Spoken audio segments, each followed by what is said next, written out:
ثم استقاموا فلا خوف عليهم ولا هم يحزنون أولئك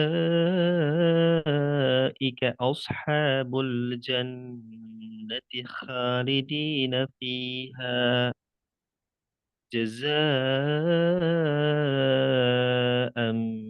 بما كانوا يعملون. Aku berlindung kepada Allah dari godaan syaitan yang terkutuk dengan menyebut nama Allah yang Maha Pengasih lagi Maha Penyayang. Sesungguhnya orang-orang yang berkata Tuhan kami adalah Allah, kemudian mereka tetap istiqomah, tidak ada rasa khawatir pada mereka dan mereka tidak pula bersedih hati. Mereka itulah para penghuni surga, kekal di dalamnya sebagai balasan atas apa yang telah mereka kerjakan. Subhanaka Allahumma wa bihamdika astaghfiruka wa atubu ilaih. Shadaqallahul azim. Wassalamualaikum warahmatullahi wabarakatuh. Matur nuwun panjenengan. Waalaikumsalam warahmatullahi wabarakatuh. Sadaqallahul azim wa sadaqa rasuluhun nabiyul habibul karim.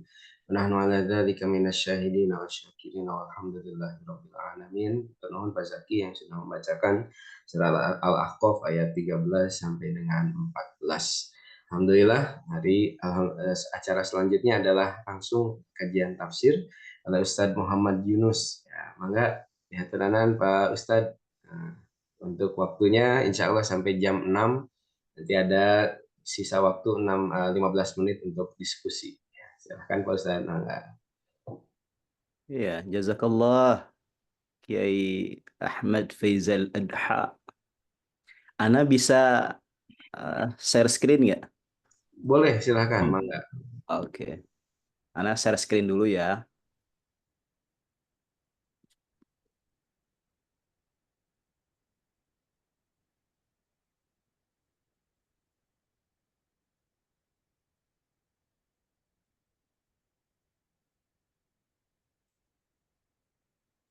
Enggak, sudah terlihat Ustaz. Oke, siap. Ya, Assalamualaikum warahmatullahi wabarakatuh. Waalaikumsalam warahmatullahi wabarakatuh.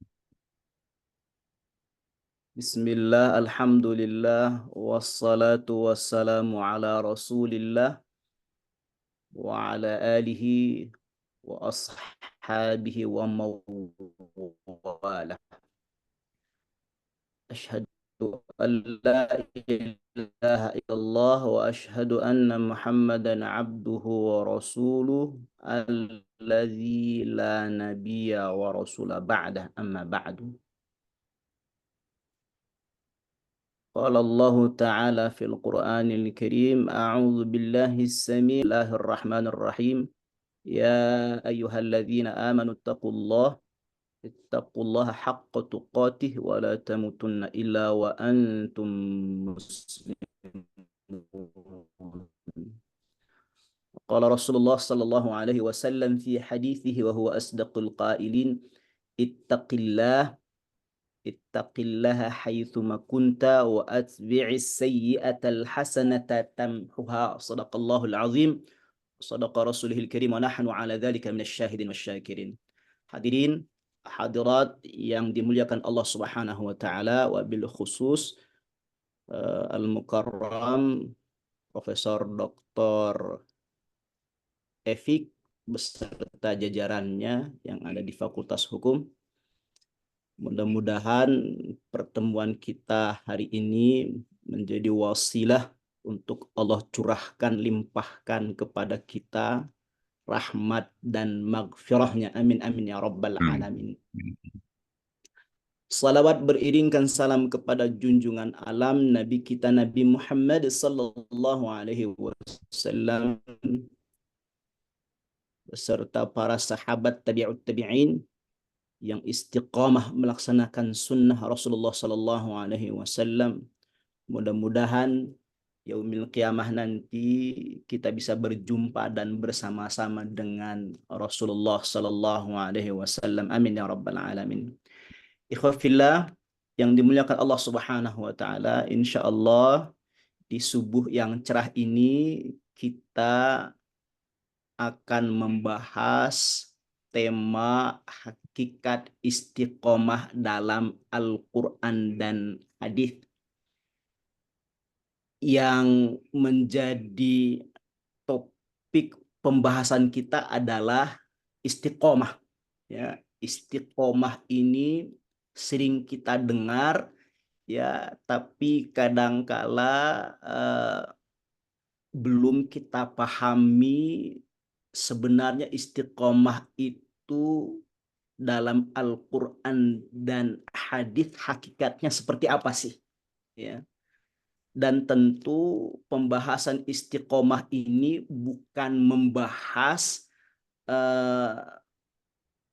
hal-hal yang seperti dipahami oleh kebanyakan masyarakat, ya. Bukan, istiqomah ini bukan kepanjangan dari ikatan suami takut istri di rumah, ya, tidak, ya. Tapi istiqomah ini adalah satu sikap yang memang harus dimiliki oleh kaum muslimin, di mana dia tidak bisa dipisahkan dari babul iman. Orang yang beriman belum tentu istiqomah, tapi orang yang istiqomah sudah pasti iman. Ya. Ikhwafillah yang dimuliakan Allah Subhanahu wa taala, dalam hadis diriwayatkan ada seorang sahabat yang bernama Sufyan bin Abdullah Ats-Tsaqafi. Ya Rasulullah, kulli fil islami qawlan la as'alu anhu ahadan ba'daka.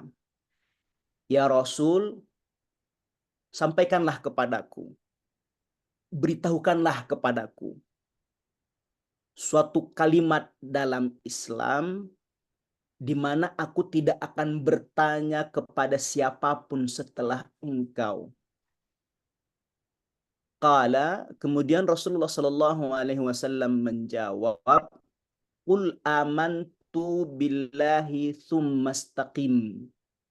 Rasul menjawab dengan singkat, padat, jelas, namun berbobot. Jawab Rasul, Qul amantu billahi tsumastaqim. Katakanlah, aku beriman kepada Allah, kemudian beristiqomahlah. Ya. Apa pesan yang ingin disampaikan oleh Rasulullah Shallallahu Alaihi Wasallam kepada kita?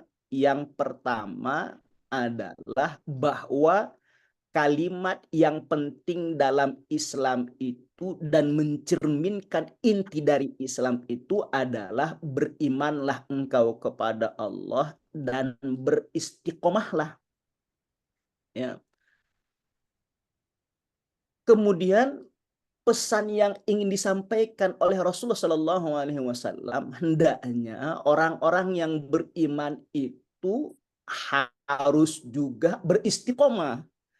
Kenapa? Karena ada orang-orang yang beriman mengatakan iman kepada Allah tapi belum beristiqomah. Nah, itu begitu, ya. Maka muncul pertanyaan pentingnya, apa sih itu istiqomah? Itu begitu. Dan sudahkah kita beristiqomah menurut perspektif Al-Quran dan Sunnah? Jangan-jangan kita ini belum beristiqomah, itu begitu. Allahu Akbar. Oleh karena itu, mari sama-sama untuk kita pahami sebenarnya hakikat istiqomah dalam Al-Quran dan Sunnah itu seperti apa. Sehingga kita bisa mewujudkan diri kita menjadi pribadi yang istiqomah. Istiqomah itu, akar katanya itu berasal dari kata koma yakumu. Itu ada tambahan alif, sin, dan ta. Sama seperti istighfar, asal katanya ghafaro, ada tambahan alif, sin, dan ta. Artinya apa? Meminta untuk berdiri. Koma yakumu itu artinya berdiri. Ya, berdiri tegak, lurus, tetap, tidak berbelok-belok, alias hidupnya tidak neko-neko, jujur kepada Allah dan kepada diri sendiri. Ya. Istiqomah itu layaknya batu karang yang dihempas ombak, dia tetap berdiri kokoh walaupun ombak yang datang itu besar. Istiqomah itu begitu dari sisi bahasa. Para sahabat menjelaskan istiqomah itu amat sangat luar biasa. Ya. Contoh Abu Bakar Siddiq radhiyallahu an menjelaskan istiqomah itu artinya memurnikan ketauhidan hanya kepada Allah Subhanahu wa taala. Di mana seseorang tidak boleh menyekutukan Allah dengan apapun dan dengan siapapun.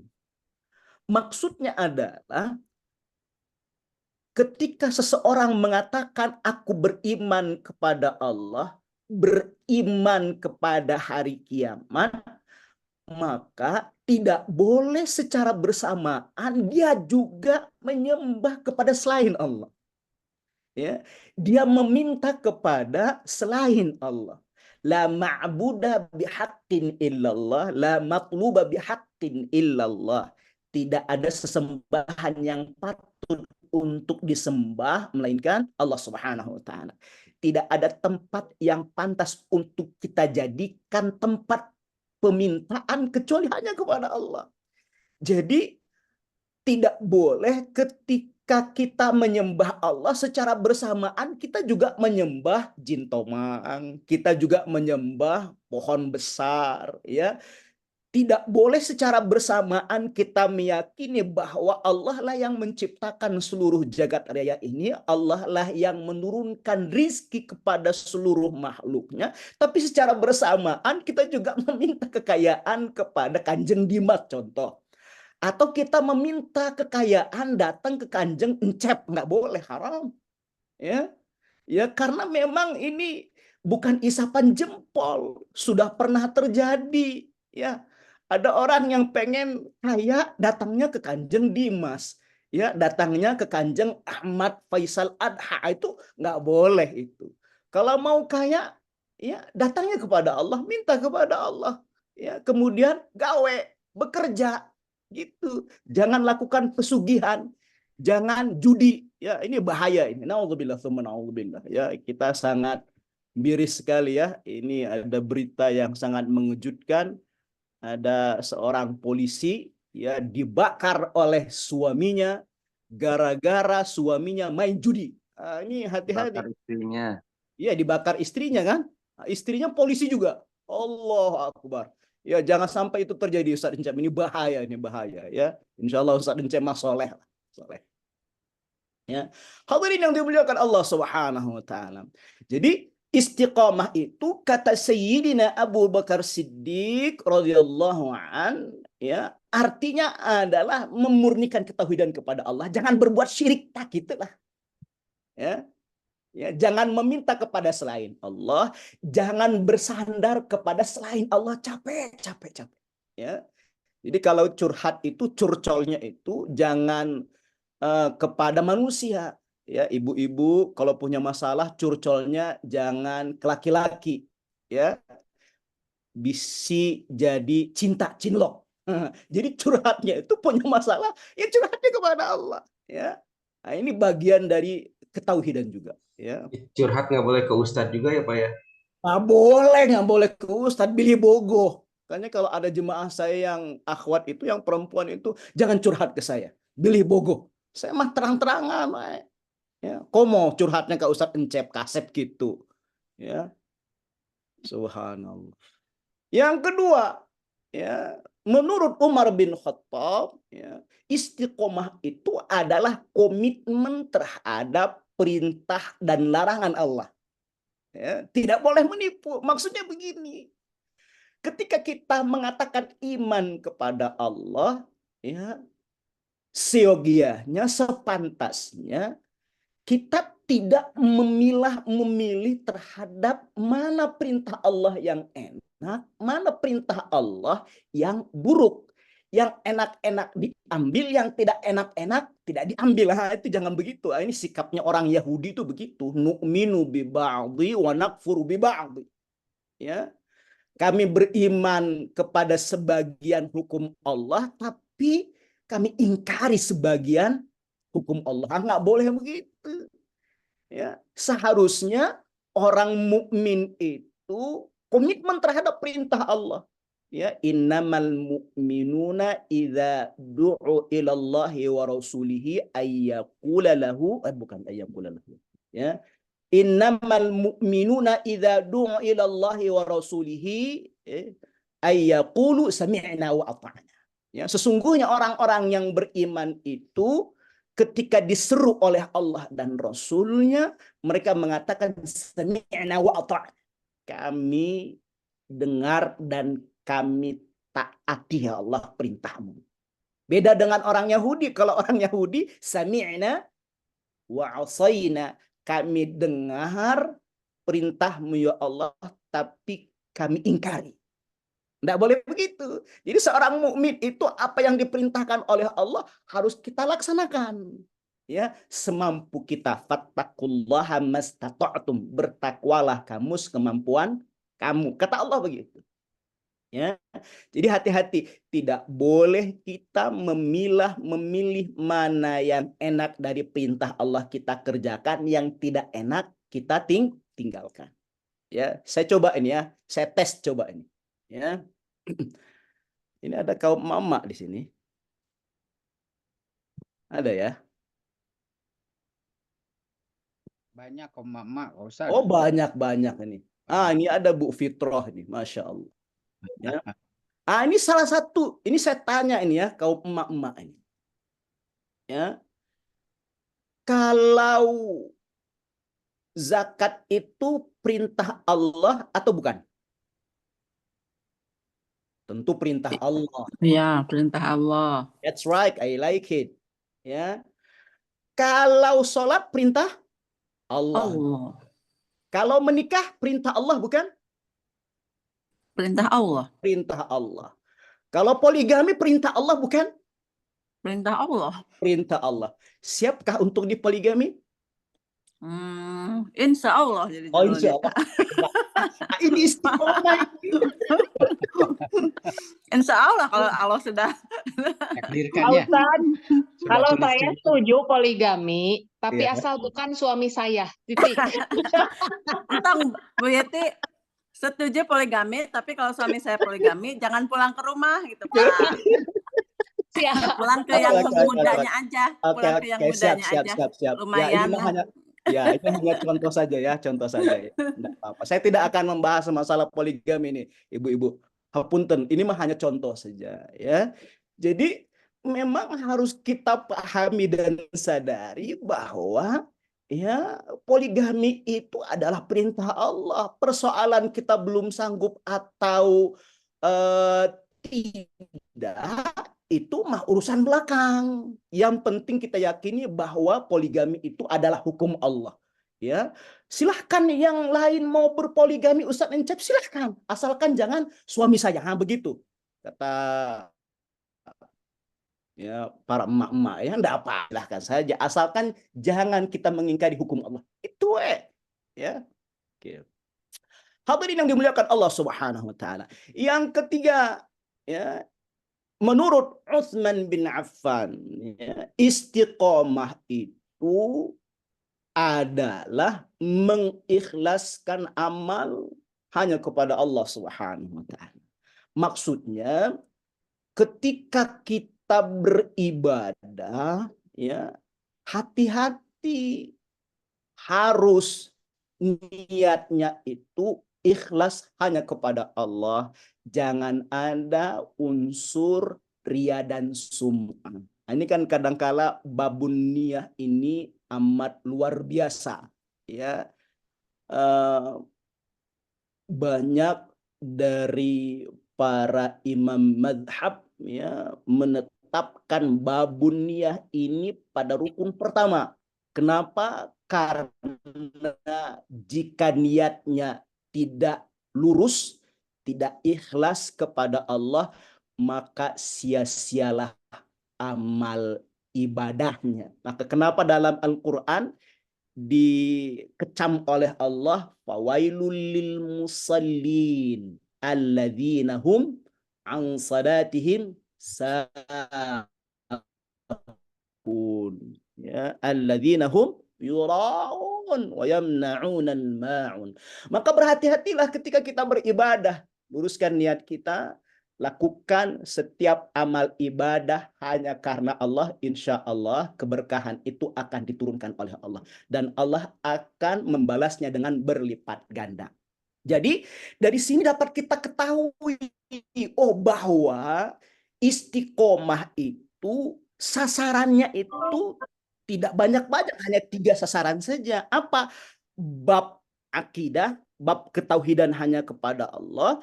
Yang kedua bab syariah, ya, harus betul-betul komitmen terhadap perintah Allah. Ketika kita mengatakan iman kepada Allah, ketika kita mengucapkan sumpah kepada Allah, asyhadu alla ilaha illallah wa asyhadu anna muhammadar rasulullah, maka kita harus betul-betul melaksanakan perintah Allah, tidak memilih mana yang enak, mana yang tidak enak.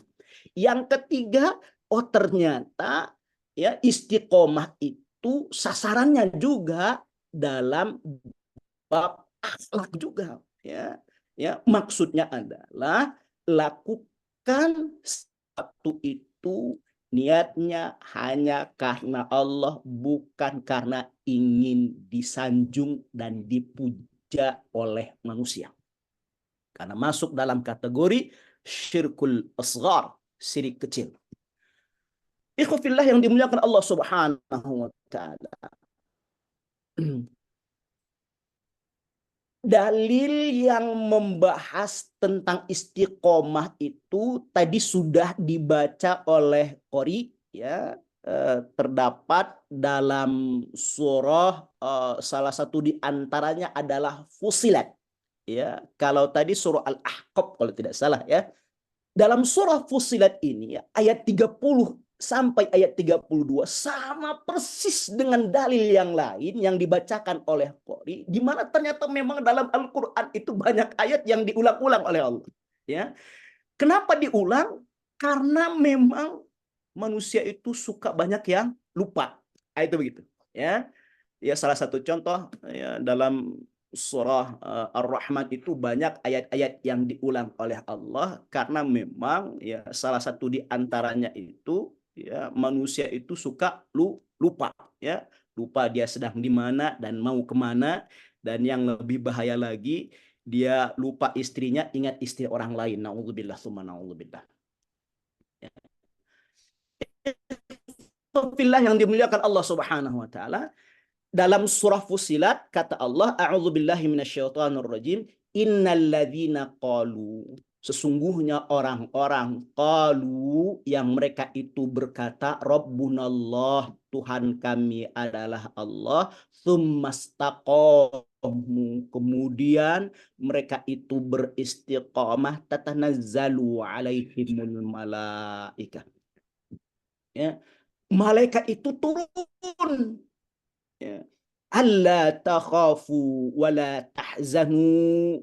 Malaikat itu berkata, janganlah kamu takut dan janganlah kamu bersedih hati. Wa abshiru bil jannati allati kuntum tu'adun. Allah memerintahkan malaikat, wa abshiru, dan kabarkanlah berita gembira, ya, kepada hamba-hambaku yang beriman. Apa kabar gembiranya? Bil jannatil lati,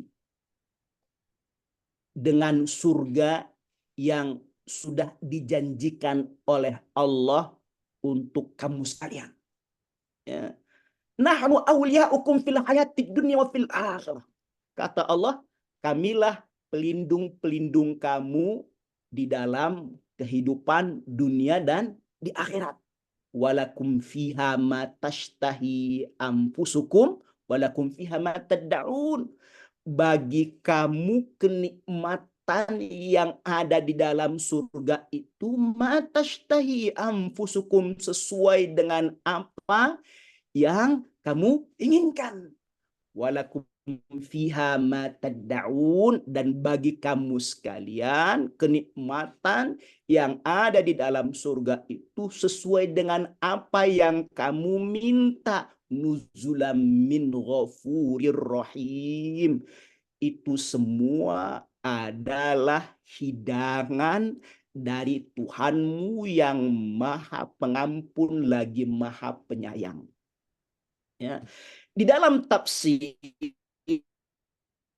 dijelaskan, ya, tafsir Al-Munir karangan Dr. Wahbah Zuhaili, bahwa sababun nuzul ayat ini turun berkaitan dengan orang-orang musyrik. Ya, jadi orang-orang musyrik mengatakan Rabbunallah, Tuhan kami adalah Allah, tetapi secara bersamaan mereka mengatakan bahwa malaikat-malaikatnya Allah itu adalah anak perempuannya Allah. Kemudian Abu Bakar Siddiq mengatakan hakikatnya mereka belum beristiqomah. Mereka belum memiliki komitmen terhadap apa yang mereka ucapkan, apa yang mereka yakini. Jadi, ya, yang namanya istiqomah itu harus punya komitmen, tidak boleh menyekutukan Allah, melaksanakan perintah Allah, dan menjauhi segala larangannya, ikhlas dalam beramal.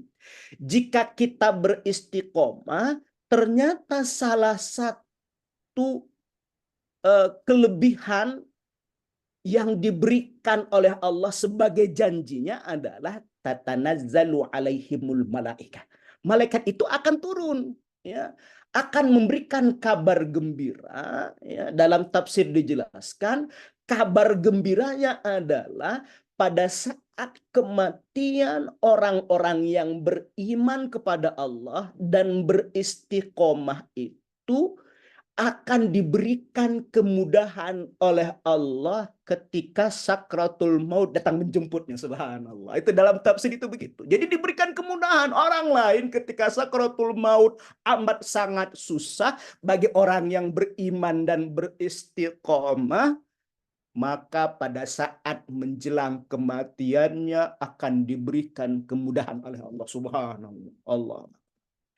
Tidak hanya itu, diberikan juga kemudahan oleh Allah, diberikan kabar gembira ketika pada saat hamba tersebut berada di alam barzah. Subhanallah. Ya. Jadi di alam barzah itu ada kenikmatan, ada juga adab. Bagi orang yang beriman dan beristiqomah, maka amal solehnya akan diwujudkan seperti sosok yang akan menemaninya di alam barzah. Akan diberikan kenikmatan. Itu siksa alam kubur itu ada, ikhwafillah. Ya. Seperti yang pernah didengar oleh Rasulullah SAW ketika Rasul dengan para sahabat berjalan di pinggiran kota Madinah, ya, di samping Baqi kalau tidak salah dalam hadisnya. Tiba-tiba Rasulullah SAW mendengar jeritan orang yang meminta tolong. Ya. Kemudian Rasulullah SAW mengatakan tidaklah orang yang meminta tolong ini yang ada di alam barzah ini dia diadab oleh Allah melainkan karena perkara sepele saja. Kenapa? Anil baul, karena urusan pipis kencing sembarangan, istinjanya nggak bener.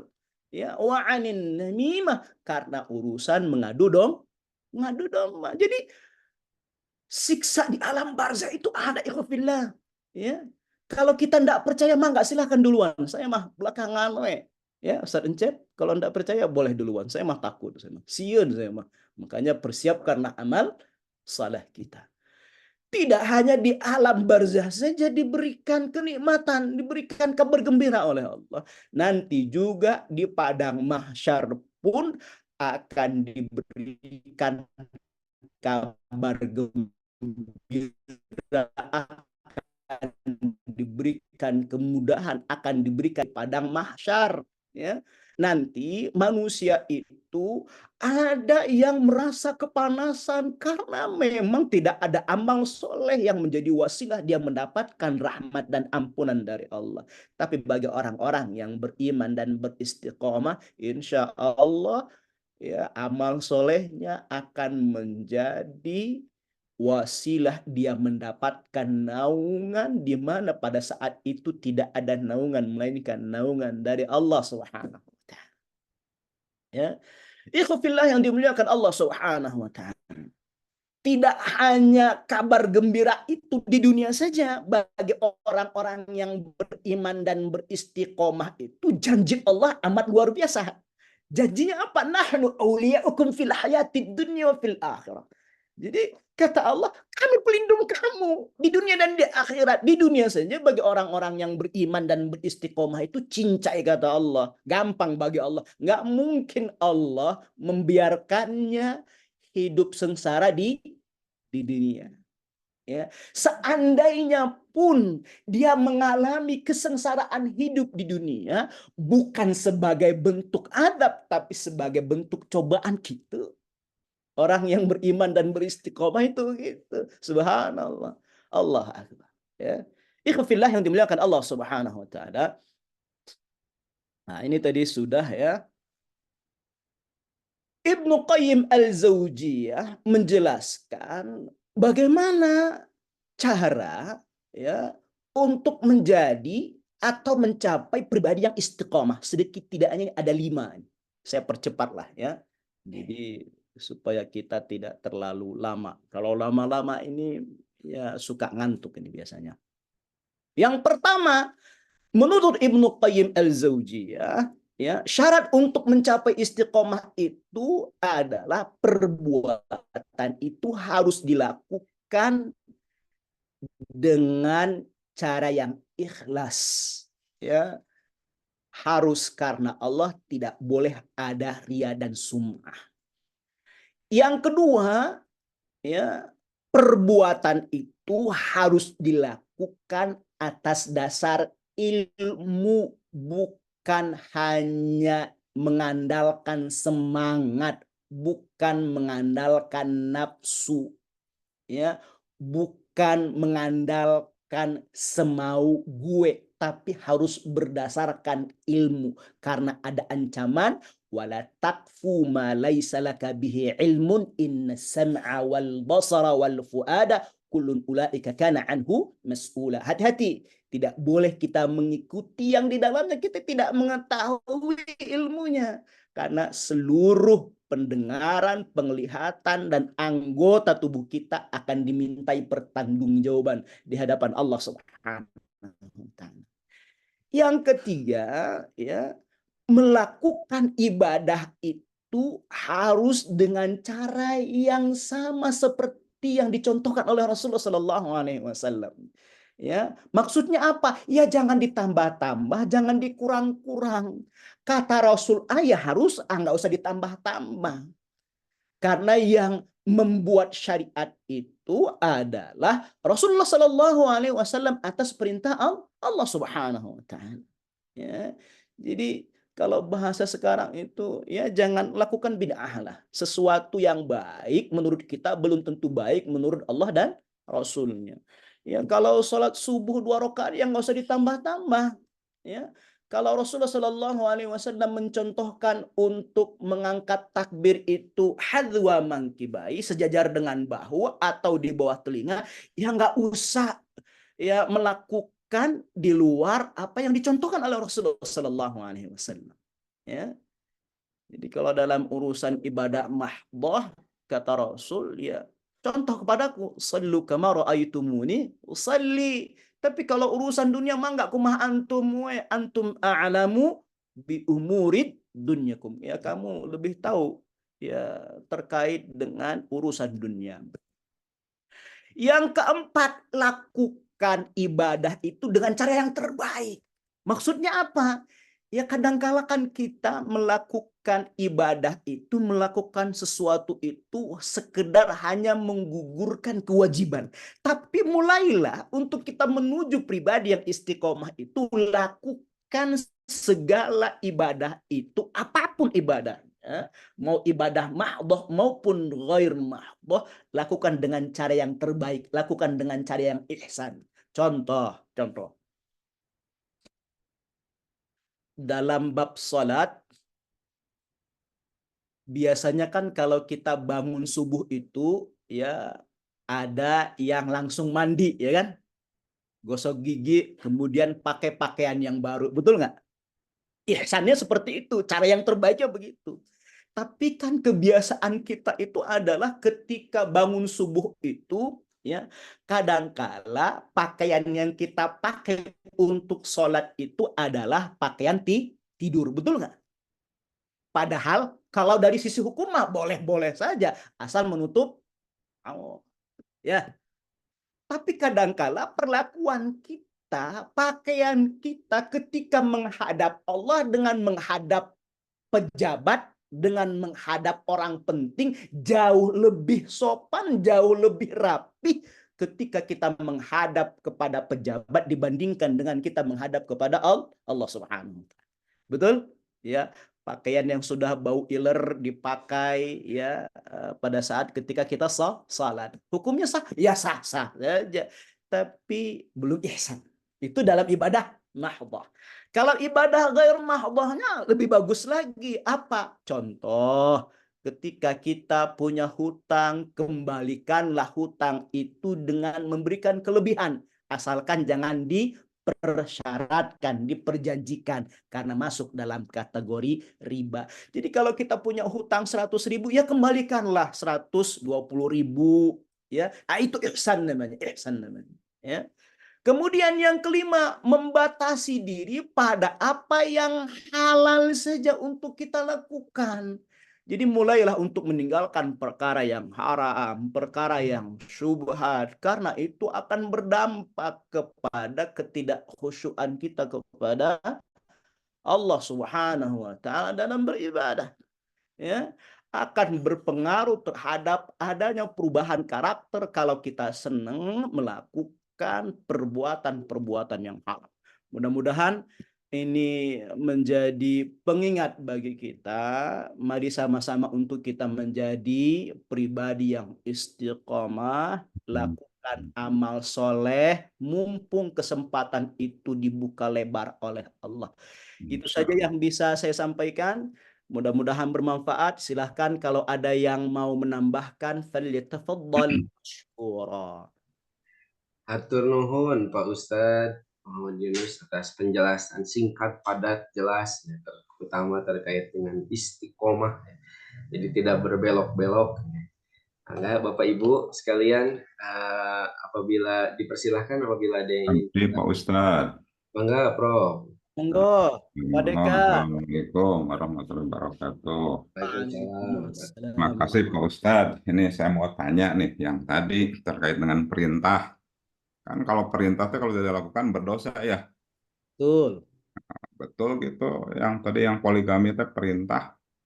Karena kalau perintah berarti di sini orang berdosa semua. Ini yang laki-lakinya ya. Wah, aduh. Yang pertama ya. Jadi kalau yang kedua ini terkait dengan ini harus didasarkan, harus dilakukan atas dasar ilmu ya. Nah ini tuh tadi tuh ibadah mahdhah saja ya, karena ibadah terkait dengan dunia tadi diserahkan kepada kita. Nah sekarang ini ada salam lintas agama ini. Itu maksud kepada ibadah atau masuk kepada tadi ya sebetulnya yang dunia tadi yang oleh Allah diberikan kebebasan kepada kita. Ini kenapa perlu saya tanyakan? Karena ternyata kemarin juga acara di Unisba saya mengisi acara protokoler mahasiswa. Santi. Salamnya begitu sama gitu. Assalamualaikum terus nepi ka ujung aya di taman. Saya ditanya, "Kenaon make kitu?" Cenah.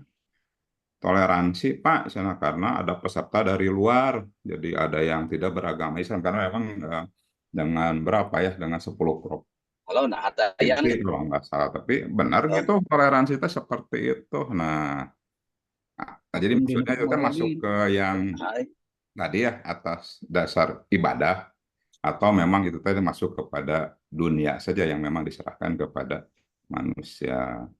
Mungkin itu. Terima kasih. Mangga Pak Ustadz, satu-satu saja ini. Ya. Yang pertama, poligami itu adalah syariatnya Allah, ya. Apakah masuk dalam kategori perintah yang wajib atau tidak, kan begitu ya? Karena kalau dari sisi definisi wajib itu dilaksanakan berpahala, ditinggalkan dosa. Lah ini gimana ini? Apakah poligami itu merupakan perintah? Kalau perintah berarti semua yang ada di sini kita dosa semua ini. Nah, begitu ya, Prof ya. Iya. Ya, pertama ya itu tidak masuk dalam kategori perintah wajib, tapi adalah bagian dari syariatnya Allah. Itu begitu. Ya.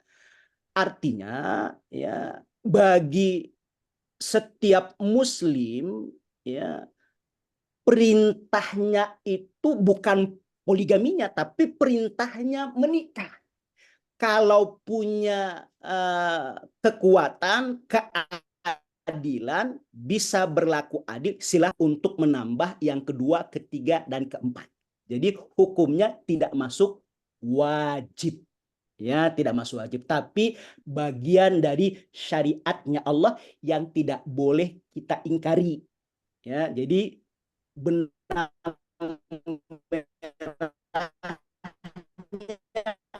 adalah poligami bagian dari syariatnya, boleh karena misalnya syarat harus bisa berlaku adil. Kalau belum bisa berlaku adil, misalnya Ustadz Encep, Ustadz Adha, ya nggak usah. Ya, apalagi bisa memunculkan mudarat yang lebih besar.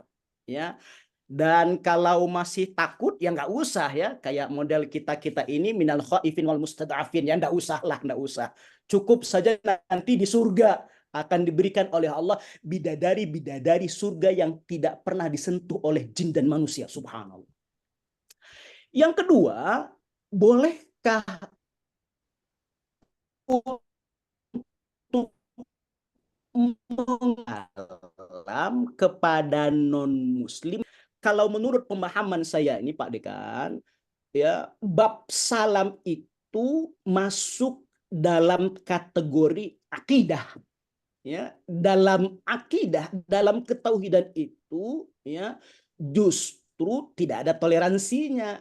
Lakum dinukum waliyadin, bagimu agamamu, bagiku agamaku. Kenapa dikatakan bagian dari akidah? Karena salam itu adalah doa. Assalamualaikum warahmatullahi wabarakatuh. Selamatkanlah atas kamu sekalian. Justru Rasulullah Shallallahu Alaihi Wasallam mencontohkan toleransi itu adalah jangan mencampurkan bab akidah, bab ibadah dengan agama yang lain.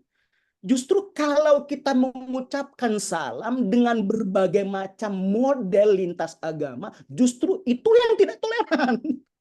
Kenapa? Karena Tuhan kita berbeda. Itu begitu.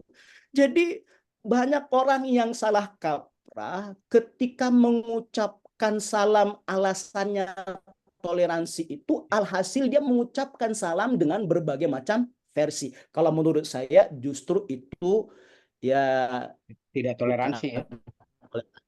That's right, betul sekali. Kenapa? Karena memang itu doa. Itu kan kita berbeda. Masa kita mendoakan keselamatan buat orang lain padahal Tuhannya berbeda. Ya itu menurut saya ini. Makanya kalau saya Pak Dekan greget saya mah. Ya, ada mahasiswa yang mendapatkan beasiswa dari mana itu, dari BI. Ya, kemudian pada saat ketika dia mempresentasikan skripsinya, salamnya beraneka ragam. Saya tegur, Anda itu dari Fakultas Syariah, salamnya tak boleh begitu. Cukup saja Assalamualaikum warahmatullahi wabarakatuh. Gitu. Kalau saya ini Pak Dekan ya, kalau saya. Ya, Kalau sekarang mah ya kan banyak orang dengan alasan toleransi ya melakukan berbagai macam hal, mencampurkan akidah dan ibadahnya dengan agama yang lain. Nah, ini fitnah akhir zaman itu begini. Wallahu a'lam bishawab. Ustaz, dan kebetulan Pak kemarin juga ketua KPM-nya kalau nggak salah dari Fakultas di Rosa gitu. Iya. lagi ya. Berarti yang Ibu sidang juga skripsi sampaikan tadi juga karena meren. memang ketika mereka gue udah lulus dia.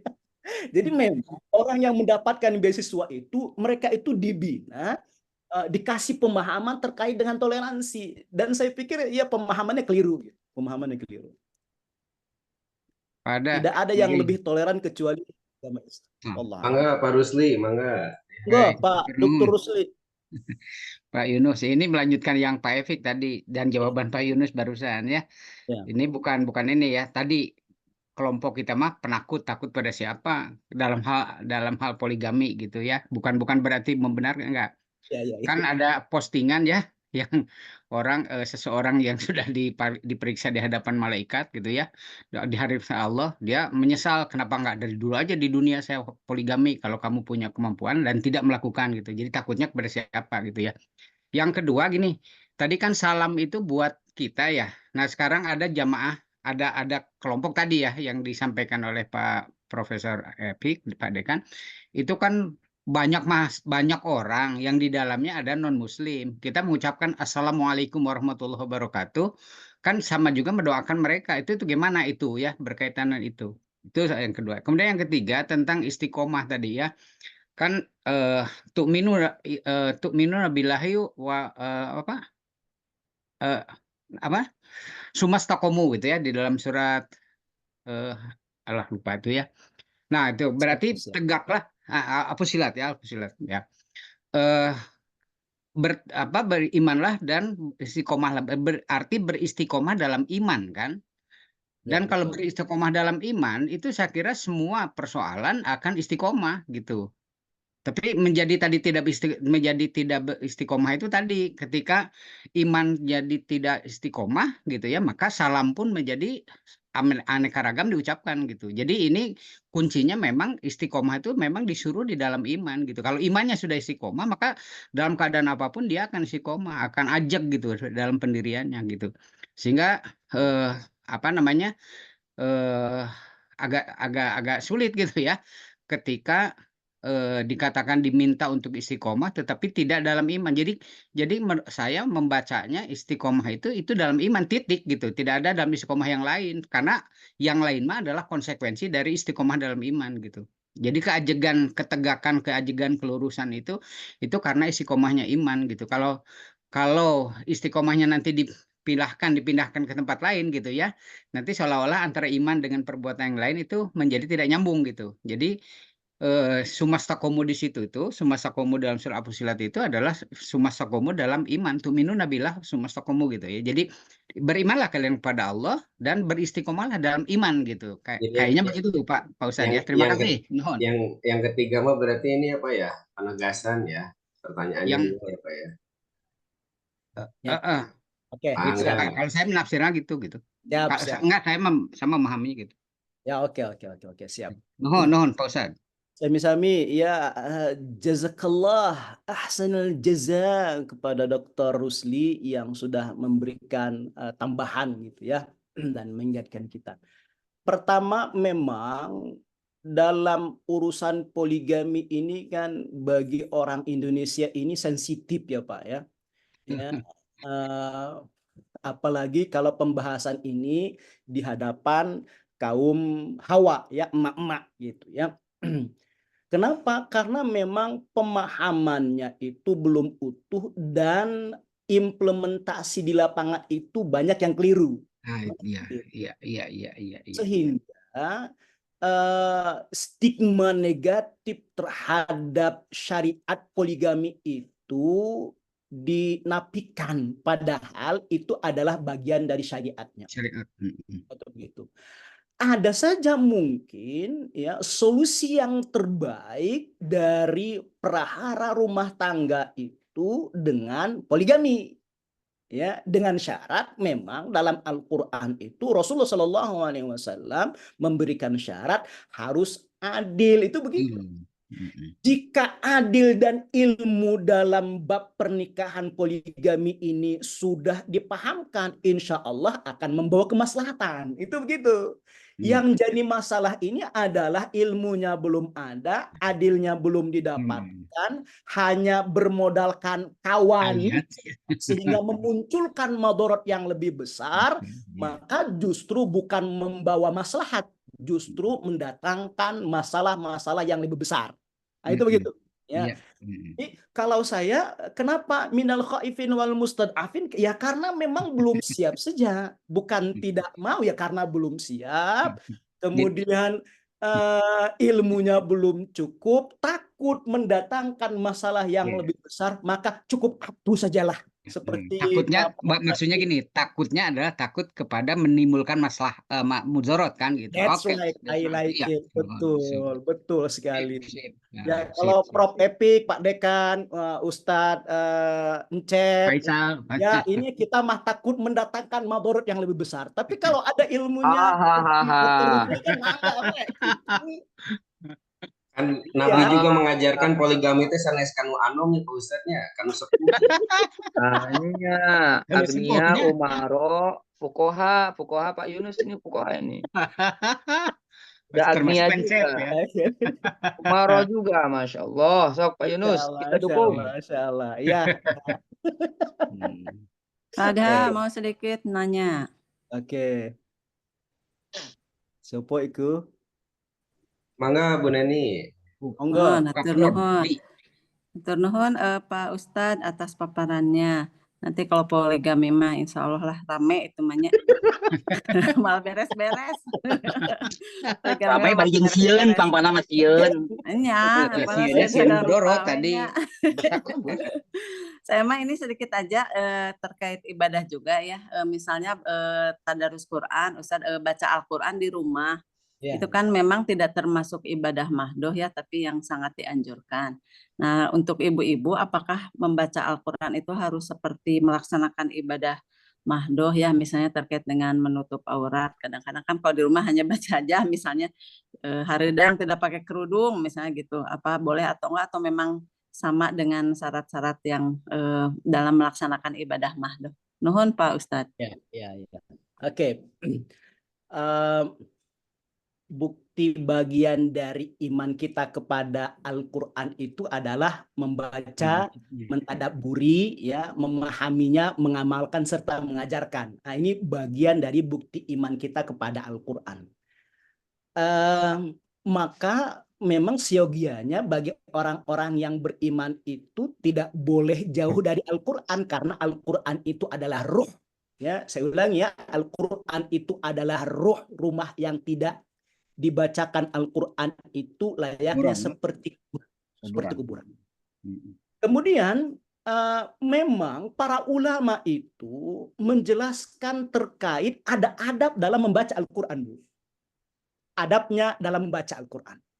Salah satu di antara adabnya itu adalah sebelum kita membaca Al-Quran, adabnya ya, maka mulailah untuk kita bersuci terlebih dahulu, itu begitu, Bu. Ya, harus bersuci terlebih dahulu. Yang kedua, adabnya itu adalah ketika kita membaca Al-Quran itu, ya, pahami dari hukum tajwidnya.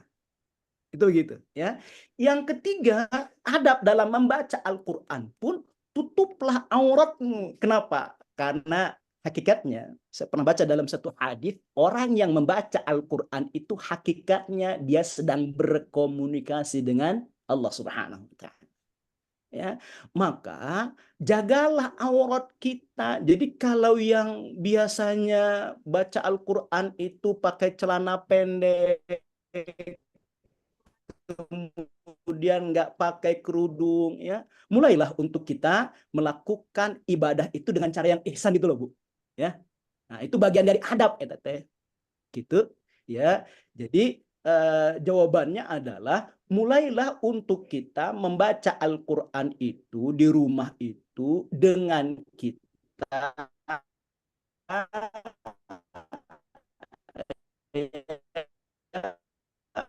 memakai pakaian yang sopan Allah Subhanahu wa taala. Wallahu a'lam bishawab. Enggak. Turun Pak Ustadz. Nuhun Ustaz. Ya, Termasuk alhamdulillah. etika sopan Karena santun Pak Ustadz ya. mohon Alhamdulillah. kalau di rumah gitu Pak Ustadz kan sasarangan misalnya anak-anak gitu kan tertutup sih, cuma misalnya buka kerudung gitu ada di rumah gitu maksudnya si anak-anak haridan. Pakai mukena lah. Nuhun kalau gitu. Serang baru dah. Nuhun Pak Ustadz. Enggak. Bikin tambahan sedikit ya Bu ya. Itu bisa dibaca di Al-Itqan. Prof Atif pasti punya Al-Itqan. Ada Biqiraatil Quran, punya Imam Nawawi. Ada adab-adab dalam membaca Al-Quran. Baik Bapak Ibu, alhamdulillah tidak terasa ini pertemuan sudah sampai pukul 6.12, sudah sampai penghujungnya. Terima kasih juga yang sudah hadir di sini, ada Prof Nandang, ada Prof Edi, dan juga teman-teman Sivitas Akademika dari Unisba. Alhamdulillah, terima kasih. Baik, Pak Ustadz, hatur nuhun pisan ini atas kajiannya, utamanya tentang istiqomah ya. Tapi kalau tadi pembahasan kelihatannya ini beralih menjadi bahasan poligami ya. Istiqomah dalam poligami Pak, pada. Jadi intinya adalah tadi ini syarat untuk mencapai istiqomah adalah ya harus dilakukan karena Allah, dilakukan atas dasar ilmu, melakukan ibadah dengan cara yang sama seperti yang diperintahkan oleh Nabi, dan kemudian melakukannya dengan cara yang terbaik dan membatasi diri pada apa yang halal. Ini untuk apa? Jadi untuk apa namanya? Untuk konklusi daripada kajian tafsir pada pagi hari ini. Kami ucapkan terima kasih yang sebesar-besarnya kepada Pak Ustadz Muhammad Yunus atas kajiannya, semoga terus diberikan kesehatan dan keafiatan. Amin. Selanjutnya kita berdoa untuk seluruh para Sivitas Akademika Unisba, semoga seluruhnya yang sedang sakit semoga disembuhkan, yang sedang ada urusan semoga dimudahkan, dan yang mempunyai niat baik semoga oleh Allah Subhanahu wa taala diberikan kelancaran ya. Amin. Namanya untuk PMB, semoga mahasiswanya makin berkah, makin bertambah. Amin. Amin. Demikian untuk kajian tafsir pada pagi hari ini. Kami tutup dan terima kasih kepada seluruhnya. Assalamualaikum warahmatullahi wabarakatuh. Waalaikumsalam warahmatullahi wabarakatuh. Assalamualaikum. Waalaikumsalam warahmatullahi wabarakatuh. Nuhun Pak Ustadz. Ya. Nuhun Pak Ustadz Yunus. Pada nuhun. Assalamualaikum. Waalaikumsalam. Nuhun Pak Jaki. Surabi. Nuhun Pak Herman. Ya, sami-sami Pak Adha.